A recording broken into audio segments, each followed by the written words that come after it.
여러분, 투자의 세계엔 환승할 리는 없습니다. 투자를 무슨 길찾기 어플로 최저 경로 찾듯이 출발지와 목적지 입력하면 지하철 빠른 환승 위치랑 버스로 갈아타면서 환승할인도 받고 스마트하게 최단 시간으로 도착할 수 있는 그런 영역의 행위라고 생각하시면 안 됩니다.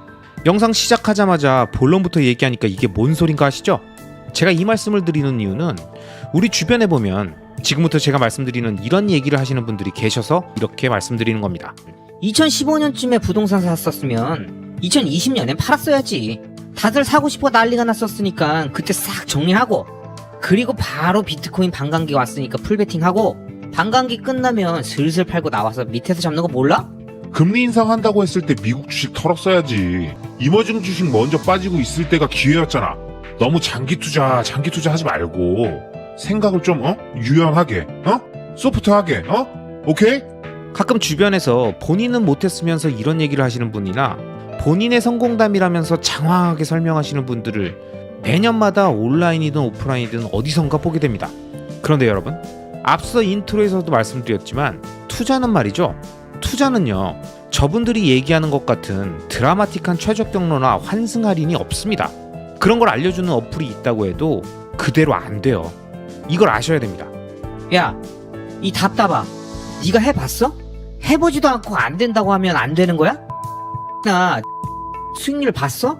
아마 이런 말씀을 하실 수도 있는데요. 제가 늘 피터 린치의 글을 인용하면서 말씀드리죠. 투자는 수학이 아니라고요. 투자는 머릿속으로 모든 걸 계산해서 순간순간 구간구간을 발라먹을 수 있는 게 아닙니다. 예를 들어 길찾기 지도 어플 같이 출발지와 목적지를 입력하듯 내가 갖고 있는 돈과 목표 자산 금액을 입력하면 그 방법을 알려주는 어플이 있다고 치면요, 이 어플이 알려줄 수 있는 건 투자 방법의 종류와 순서 정도지 최적 경로를 알려주듯이 쫙 시기별로 투자 방법과 갈아타는 시점까지 쫙 알려줄 수는 없다는 겁니다. 대중교통 어플처럼 가장 빠르게 가려면 어디서 시간 맞춰 갈아타고 다음 열차는 몇 시 몇 분에 도착하고가 딱딱 떨어지지 않는다는 거죠. 그냥 종착점만 표시되는 지하철 노선도를 제공할 뿐 환승역과 배차 간격, 내리실 문, 예상 소요 시간 같은 건 아무것도 할 수 없고 그 누구도 알려줄 수가 없습니다. 그런데도 끊임없이 어디 환승받을 데 없나 하면서 좀이라도 아끼고 더 벌어볼 데 없냐 하면서 타이밍 매매법이랑 종목 추천 받겠다고 리딩방 들어가고 유료 스터디 모임 한다면서 매달 15만원, 20만원씩 내고 있는 분들이 너무 많더라고요. 물론 그런 모임이나 서비스 제공하겠다는 사람들은 당연히 계속 환승 할인 받으라고 소리치면서 지금이 기회라고 꼬시겠죠. 그런데 여러분, 투자에는 환승 할인이 없습니다. 그 사람들이 얘기하는 것처럼 요리조리 왔다 갔다를 하면서 실제로 돈을 벌 수도 있겠죠.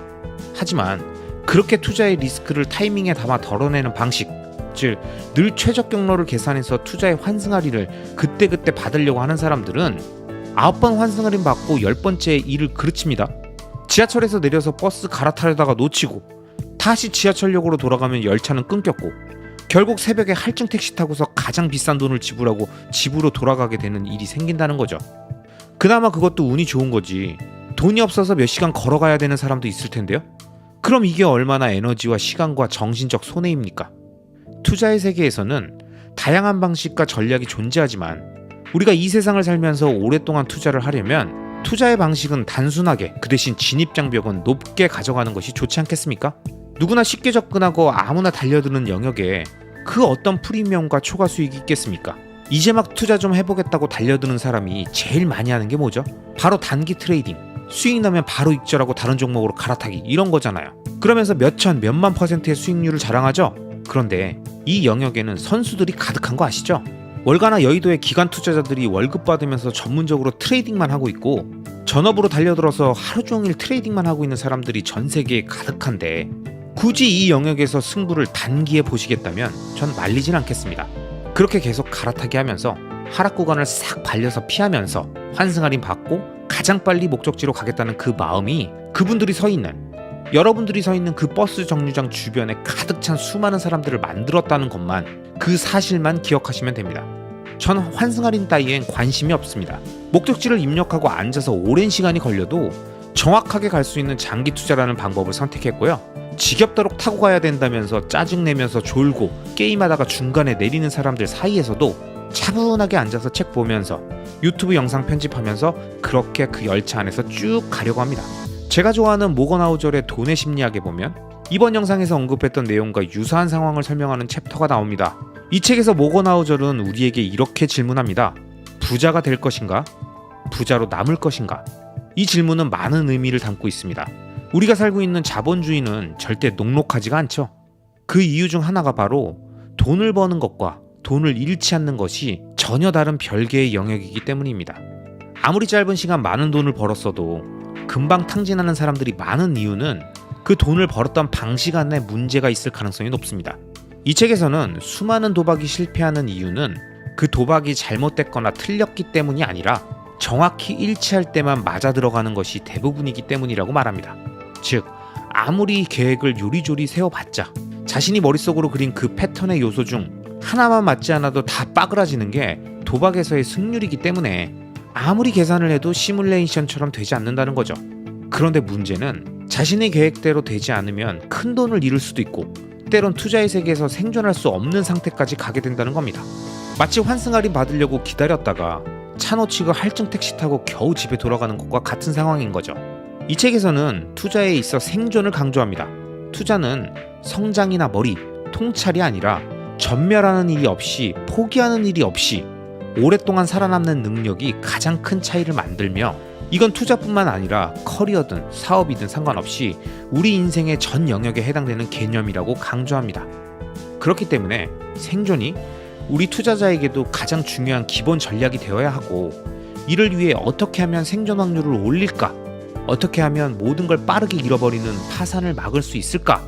이 부분에 대한 깊은 생각을 하다 보면 많은 사람들이 싫어하고 지루해하고 못 기다리기 때문에 진입장벽이 높은 장기 투자 그리고 장기적 우상향 자산을 골라 종목을 소수로 집중해 집요하게 공부하고 파고드는 집중 투자 마지막으로 어떠한 시장의 움직임에도 모두 쓰러지지 않는 구조를 만들기 위해 부동산, 주식, 비트코인 등과 같은 비상관 자산들을 조합한 포트폴리오 구성까지 간다면 장기적 우상향 자산이 오랜 기간 만들어준 부를 비상관 자산 간의 구조가 탄탄하게 잡아주면서 부자가 된 이후에도 끝까지 살아남아 우리에게 더 중요한 부자로 남는 길까지 안전하게 인도해 줄 겁니다.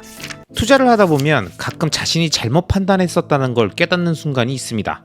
예전엔 미처 몰랐는데 시간이 조금 지나고 나서 보니까 가격에 반응해서 완전 잡코인을 샀었다는 걸 알게 되는 순간이 있죠. 여러분도 이런 경험 있지 않으세요? 저 역시 지금까지 약 15년을 투자해 오면서 왜 이런 경험이 없었겠습니까? 처음 주식 투자를 했을 때, 처음 코인 투자를 했을 때는 물론이고 완벽하게 투자의 철학이 정립되지 않았을 때나 다 알면서도 광기에 취해서 가격에 반응했던 경험이 주기적으로 반복됩니다. 그리고 이 과정에서 훌륭한 투자자는 이런 경험을 통해 같은 실수를 반복하지 않을 뿐입니다. 하지만 대부분의 투자자들은 자신의 투자가 잘못되었다는 걸 알고 나서도 이런 얘기를 하면서 망설이는 분들이 많습니다. 아, 그래. 내가 그땐 진짜 아무것도 몰라서 그랬어. 근데 지금 이렇게 많이 빠졌는데 이걸 팔아? 좀 올라올 때까지 기다리는 게 낫지 않을까? 아무리 그래도 절반 정도는 반등하지 않을까? 지금 팔면 저점에 그냥 쫄아서 던지는 거잖아. 공포에 매도하지 말라며. 장기 투자라며. 내년에 비트코인 반감기 오면 그때 알트도 같이 펌핑 오겠지. 오를 때 비트보다 더 오르잖아. 그럼 그때까지 참고 기다리다가 알트 많이 오르면 그때 팔고 비트로 바꿀게. 진짜야. 나도 앞으로는 비트코인만 모을 건데 일단 물린 알트는 좀이라도 복구하고 팔아야 비트를 더 모을 거 아니야. 야, 지금 전기차 테마주들이 주춤하고 있는 건 맞지만 전기차 보급률은 결국 계속 올라가는 건 맞잖아. 그럼 지금은 좀 힘들어도 미래를 믿고 기다리면 되는 거 아니야? 테슬라 혼자 그 시장 다 먹진 않을 거 아니야. 아, 그래서 말인데 일단 올해가 반등장인 것 같으니까 비트코인 좀 팔아서 세게 물린 알트들 물타고 복구한 다음에 바로 비트코인으로 옮길까? 일단 테슬라 좀 팔고 니콜라랑 루시도 물탔다가 본전 되면 바로 팔고 테슬라로 옮기면 되잖아. 아, 물론 장기적으로는 테슬라랑 비트코인만 모은다니까. 여러분 혹시 이런 생각해 본 적 있습니까? 없으시죠? 아님 주변에서 이런 얘기 하시는 분들은 보신 적 있나요? 자기 주변에 장기 투자에 대한 강한 신념과 테슬라나 비트코인에 대한 믿음이 확실한 분만 계시다면 아마 이런 모습을 못 보셨을 수도 있겠지만 회사에서 직원들끼리 이런저런 얘기를 하다 보면 의외로 이런 발상을 하시는 분들이 많습니다. 그리고 투자 대상이 비트코인이나 테슬라가 아니더라도 비슷한 발상을 하는 케이스들은 많죠. 그래서 위대한 월가의 영웅 피터 린치께서도 꽃을 꺾고 잡초에 물을 주지 말라고 하셨죠. 자신의 화단을 열심히 가꾸는 사람이라면 화단에 난 잡초를 얼른 뽑아서 퍼지지 않게 하고 꽃에는 계속 물을 줘서 더 풍성하게 키울 생각을 해야 되지 않겠습니까? 그런데 갑자기 어쩜 미친 사람이 나타나서 화단의 꽃을 더 빨리 풍성하게 만드는 방법이 있다고 하면서 어느 정도 자란 꽃을 잠시 꺾어놓고 잡초에다가 물을 잔뜩 주면 잡초가 엄청나게 빨리 자랄 테니까 그때 꺾어서 꽃으로 바꾸면 훨씬 더 많은 꽃을 얻을 수 있다고 한다면 여러분은 이 미친 얘기를 듣고 계시겠습니까? 아니죠? 이런 궤변은 듣고 있는 게 아니죠. 식사 시간에 실수로 음식물 쓰레기를 밥그릇에 담아왔는데 정신 차리고 봤더니 쓰레기라는 걸 알았다면 이왕 담아왔으니까 이것까진 먹고 다음부터는 안 먹겠다고 하는 사람이 있습니까? 그래도 밥그릇에 담아온 시간이 있는데 바로 버리는 건 아니지 않냐라고 할 사람이 있나요? 없죠? 그런 사람은 없습니다. 여러분, 내가 산 주식이, 내가 산 코인이 잡주식이고 C코인이라는 걸 알았다면, 알고 보니 잡초라는 걸 알았다면 눈치챈 순간 뽑아버리는 겁니다. 내가 밥그릇에 담아온 게 음식물 쓰레기라는 걸 알았다면 그 순간 쓰레기통에 버리는 거예요. 잡초와 음식물 쓰레기인 걸 알면서도 가만히 냅두면 썩은 내를 일으키면서 주변의 화단과 주방을 망칩니다. 그때그때 뽑아주고 분리수거 해줘야 됩니다. 그런데도 제가 든 예시가 다 맞다고 하면서 결국 또 이런 얘기를 하신단 말이죠. 아, 근데 지금 팔면 원금 복구 못할 것 같은데? 이거 팔자마자 떡상할 수도 있잖아. 이런 생각들이 자꾸 본인의 판단을 흐리게 하고 자꾸 잡초를 방치하고 음식물 쓰레기를 안 버리고 자꾸 냉장고에 집어넣어서 얼린단 말이죠. 이게 뭐 하는 짓입니까? 여러분, 전 늘 장기적 우상향 구조의 자산에 장기 투자해야 된다고 말씀드리고 속력보단 방향성이고 투자의 모든 리스크는 시간으로 녹여서 수익으로 치환할 수 있다고 말씀드렸죠. 이 얘기를 정확하게 기억하시는 분들이라면 잡초와 음식물 쓰레기 같은 잡주와 잡코인은 타이밍을 보는 게 아니라는 걸 아실 겁니다. 장기적 우상향 구조가 아닌 자산이라면 재수 없으면 장기적 우하향일 수도 있는 거죠. 조만간 상장 폐지가 될지도 모르는 수소전기 트럭을 만들겠다고 떠들던 니콜라나 한때 테슬라 대항마라고 떠들던 루시드 리비안 같은 스타트업들의 대부분은 장기적 우상향이 아닐 가능성이 높습니다. 그리고 그렇다면 단 한순간도 보유할 가치가 없죠. 꽃에 물을 줄 시간도 부족한데 순간이라도 잡초를 왜 심습니까? 알트코인도 마찬가지입니다. 아직도 알트코인 중 몇 가지는 의미 있다고 말하거나 미래의 일은 아무도 모른다고 말하면서 떡상을 기대하고 물린 알트를 들고 있다면 그건 아무런 의미가 없는 행동을 하고 있는 겁니다. 알트코인은 비트코인 반감기 이후에 비트코인보다 더 많이 오른다고요? 그걸 누가 확신할 수 있을까요? 코인에 대한 이해도가 낮은 사람들이 점점 이 시장에 대한 구조와 비트코인에 대해 이해하고 알트코인이 가치 없다는 걸 깨닫고 있는데 자신이 물린 알트는 탈출할 기회를 준다는 믿음은 도대체 어디서 나온 걸까요? 제가 오랫동안 투자를 하면서 발달된 기계적 스킬은 내가 산 그게 잡초였다는 걸, 음쓰였다는 걸 아는 순간 그 즉시 팔아버린다는 겁니다. 인지한 순간 바로 팝니다. 손절 금액, 마이너스 퍼센트, 반등 타이밍, 매도 시점 이런 거 다 무시하고 인지한 순간 바로 파는 것, 그리고 바로 장기적 우상향 자산으로 바꾸는 것, 그게 지나고 나서 보면 가장 현명한 행동이었다는 걸 깨닫게 됩니다. 물론 저도 예전엔 잡초에 대한 희망을 걸고 갖고 있었던 적도 있었죠. 그런데 그런 행위를 하면 뭐가 문제인지 아십니까? 내 중요한 시간에 화단에 있는 소중한 장기적 우상향 자산들인 꽃들에 대해 공부하고 매수할 시간을 나눠서 잡초를 언제 뽑아야 될지에 대해서 계속 체크하면서 신경 쓰고 있어야 된다는 겁니다. 근데 시간이 지나고 나서 보니까 이런 놈들은 장기적 우하향이 대부분이라는 거죠. 그러니까 매도 타이밍을 논하기 전에 최대한 빨리 팔고 뽑아버리는 게 답이었다는 거죠.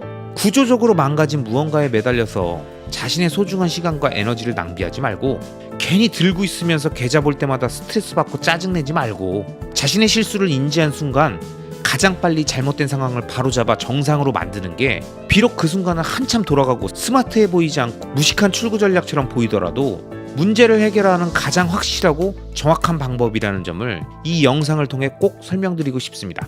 그래서 여러분, 모든 자신의 인생의 중요한 투자는 충분히 공부하고 대상을 파악한 이후에 진행해야 하고, 그랬음에도 불구하고 미처 파악하지 못했던 치명적인 리스크를 발견했고 그게 시간으로 해결되지 않는 구조적인 리스크라면 인지한 순간 빠르게 제거하고 장기적 우상향 자산에 집중하면서 자신의 부의 포트폴리오를 완성해 나가시기 바랍니다.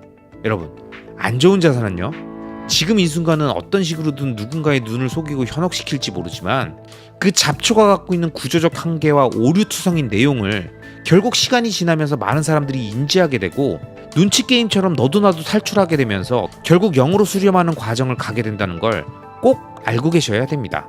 아직까진 괜찮은데? 미래는 어떻게 될지 모르잖아. 이런 얘기할 때가 아니라 구조적으로 치명적 결합이 있다는 건, 그리고 그걸 말빨로 때우고 있다는 건 언젠가 그 리스크가 크게 부각되는 순간 돈이 한 방향으로 움직이면서 은행이 파산하고 거래소가 순식간에 파산하게 되는 뱅크런 같은 효과가 언제든 잡주와 C코인에 나타날 수 있다는 점을 절대 잊지 마시기 바랍니다. 그럼 오늘도 끝까지 영상을 시청해주신 모든 분들을 리스펙합니다.